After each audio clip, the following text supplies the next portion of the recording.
What's up, y'all? David Fine from Keys Moths, and today is going to be a day where we're going to find out, will our red spotted purple caterpillars switch over from the plant that they arrived in, because we had them shipped to us from a butterfly farm up in North Florida called Shady Oaks Butterfly Farm. By the way, amazing place.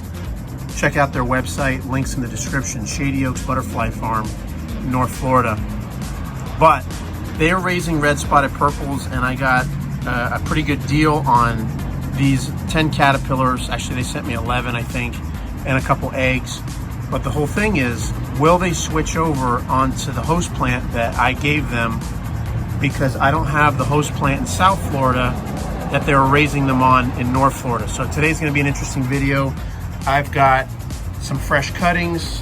It looks like they're switched over because there's plenty of frass on the bottom of this cup. But we're just going to show you how to take care of them, and we'll find out how our little group of caterpillars is doing. Hopefully there's no fatalities or no casualties, but this guy looks healthy, so that's hopeful. Let's get into the video. All right, well, it is round 2. I went to go cut some more food for my little red spotted purple caterpillars, guys, because willow, as we said in our previous video, still, it does not last long. You would imagine. So once you cut it, looks like a turd. You got about 24 hours worth of use out of it, and if the caterpillars don't eat it, you got to switch it out because it'll start to wilt and caterpillars will get sick and die. So, all right, we're gonna find out, guys. Will they switch? I haven't looked in the cup yet, but we're gonna find out if they will take our willow and switch over from the host plant that they came in on, which was not willow.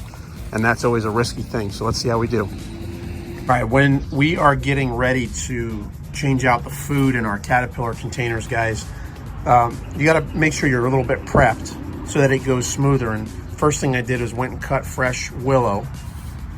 The second thing we're doing, on the bottom of each of the cups, there is a paper towel that captures all of the frass. And what we do is, when we clean out these cups, we want to make sure that there's not an accumulation of frass in the bottom, because that makes the humidity amount go up in the cup, because the stuff holds humidity. And if there's any diseases in there, we want to get it out. Any virus or bacteria, we don't want those cultures getting too crazy. So we change out the paper towel, and that helps with humidity, moisture levels, and it helps keep things clean. So in order to do that, I just have a little system that works really nice. I find one sheet of paper of paper towel is probably not enough. So what I do is I'll take this one sheet and I'll fold it in thirds like this.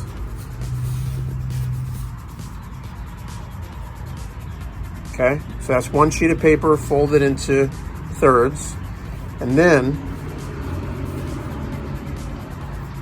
you can cut this in 3 sections.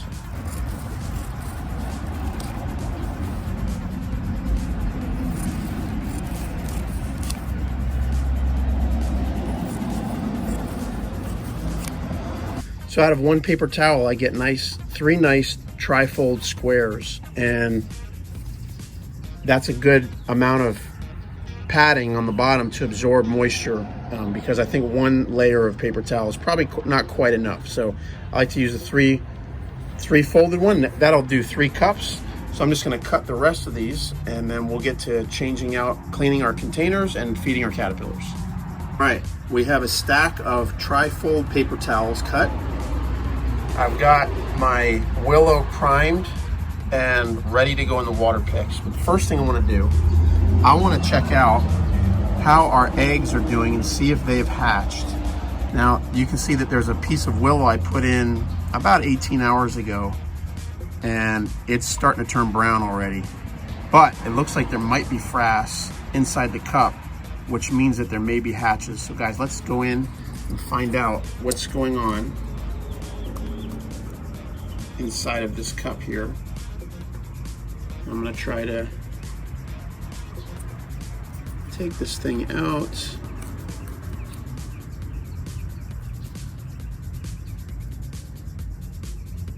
Okay, I don't see anybody home on there. Oh, wait a minute.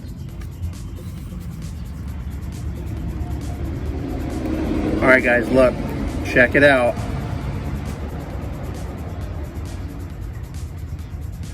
Where are you? All right, guys, there it is. We can see our first red spotted purple hatches. We've got a couple hatches in there.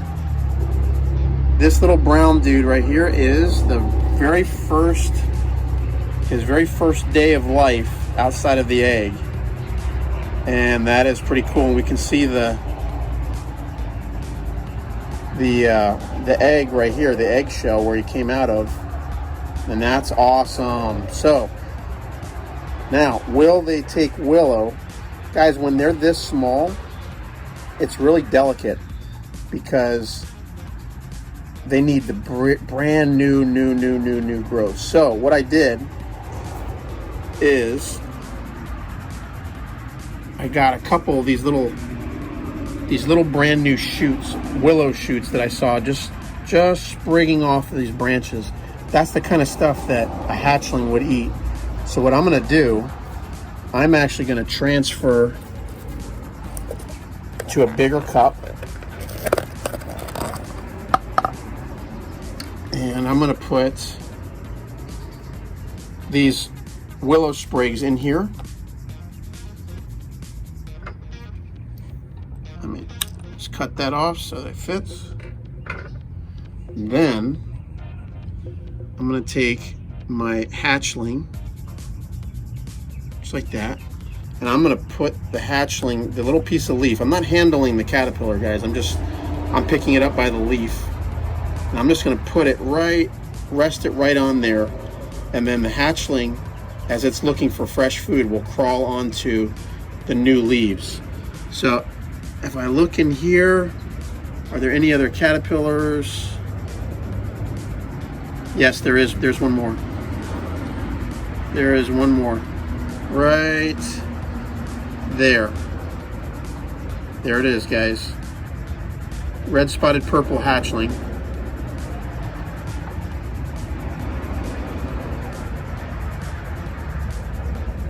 And so what I'm going to do, again, I'm going to put him, I'm just going to rest him right there.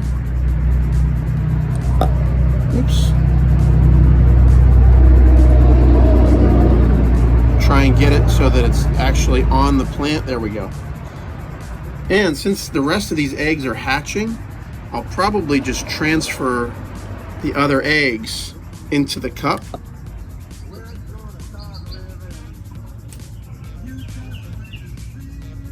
Frank Sinatra in the background. Yeah, so there's a few more eggs here. And I'm going to transfer them over to the cup because they're starting to hatch. And that's exciting. Okay, now there's actually another hatchling on the bottom of the cup. So I'm going to see if he'll... No, doesn't look like it. So that's a little tricky. Usually I would use a paintbrush. I don't recommend using tweezers for this, but it worked for me.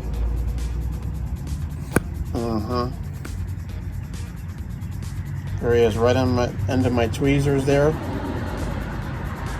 Crawling, looking for food.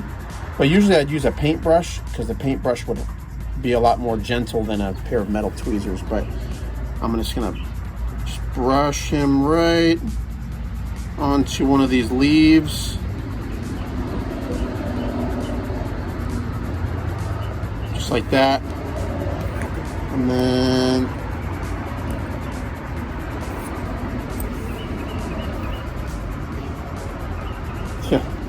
one more egg fell onto the paper towel. Okay. And that's that. And guys, what I'll do is I'll cover this up. And we got to make sure now this plant is not in any water. So this has literally a 1-day shelf life, no more than that. And I'm gonna have to keep plucking the caterpillars off these old leaves and putting them on new ones every single day. It's a little bit labor intensive, but that's the way we got to do it. All right, now on to the bigger boys. It's exciting that I got hatches, by the way. I'm going to be able to photograph those today and document the entire life cycle, hopefully. So now, question is, did our red spotted purple caterpillars switch over from their host plant that they came in onto my willow? And it looks like they have, because there's frass in the bottom of all these cups and there's nibble marks in all the leaves. So what we're gonna start doing, guys, we're gonna open them up and see what the scoop is inside. All right, let's take a general kind of analysis here. So caterpillar looks vigorous. It looks thick. It doesn't look like it's weak or skinny. There's leaf eatings on multiple leaves, and so that's a good sign. Now you might say, well, Dave, this plant looks pretty good, can't we just leave it in there? Well, it looks good, but willow is notorious for drying out, and so I'm gonna, to be safe, switch this plant out every single day. And so what the move is right now is I'm gonna take this out. I'm gonna let our caterpillar kind of just sit there. Isn't he cute? Look at him. Isn't he cute? Oh, is he actually pre-molt? Guys, our caterpillar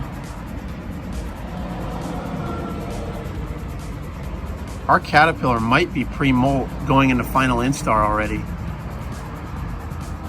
Maybe not quite.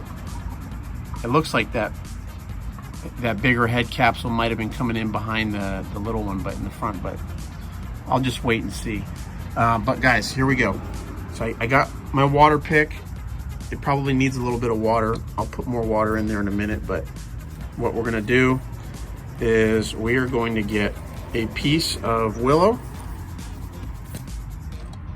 We're going to put the new piece into our water pick, get that stem all the way down. It's a nice fresh piece, okay? We're going to then take all this frass and the paper towel, dump it out.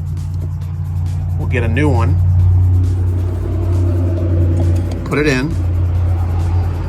Now that's a very nice fresh home. It's like being in the hospital and get your bedding changed, right? So I would add water to this water pick, but I think this is good for another day.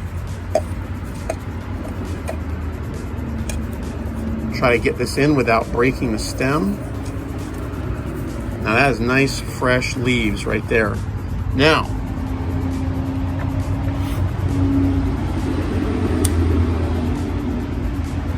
you don't want any of the old leaves going in because you don't want them to continue to eat the old stuff. So what you do is you snip off all the old biomass. So now you just have the caterpillar on one little piece of twig here, and then you can put the twig right inside. Oops. And the caterpillar will crawl onto the new stuff and start eating. So that's it, guys. I'm gonna do this same process with all 11 caterpillar containers, and we'll get back to you with a report. Figured I would show you guys a little bit of a close-up of this caterpillar here. And obviously it mimics bird poop or lizard poop on a leaf, and so when it's sitting still, you would imagine that looks like a turd, definitely. And a lot of caterpillars have the same pattern, even the swallowtail caterpillars, giant swallowtail and such, black swallowtail, have a similar pattern. When they're small, they mimic bird droppings or lizard droppings to avoid predators. But this guy's moving around, that doesn't help him out so much, mimicking a turd. But look at these crazy horns on his head, actually on this thorax. but those scoli, or scoli they're called, that are on the back of on the thorax behind the head, those are not harmful. These ones don't sting. They don't have any kind of poison or anything like that. They're just fleshy appendages that look very intimidating. So this guy's in 4th instar, very, very healthy. We're gonna get him on some new food so that he can grow and become a final instar caterpillar, and then turn into a chrysalis, and then hopefully all the way to adult red spotted purple butterfly. So hope you guys like that stuff. I enjoy seeing these guys up close. They are super cool. And there you have it, guys. That is the last of the caterpillars. All 11 are eating and healthy and have successfully switched over from their former host plant onto willow. Salix carolinensis is what we have down here. So that makes me super thrilled, guys. I hope you liked the video. We got to do this every single day. And what we'll do is we will give you another video once these caterpillars start hitting final instar, and we'll show you the full grown caterpillar. But we've got new hatches down there in our eggs cup. They're feeding nice. And then we've got 4th instar caterpillars here, and they are all very happy. Stay tuned for more videos on the red spotted purple. And don't forget to check out our website. It's keysmoths.com. Even though the red spotted purple butterfly does not live in the Florida Keys, its close cousin, the Viceroy, does, and it's been found there anyway. But we've got all kinds of information on the research we've been doing in the Florida Keys for the last 15 years or so. So guys, hope you enjoyed the video. Don't forget to like, subscribe, and share. Until next time, let's get out there and enjoy South Florida. Take care.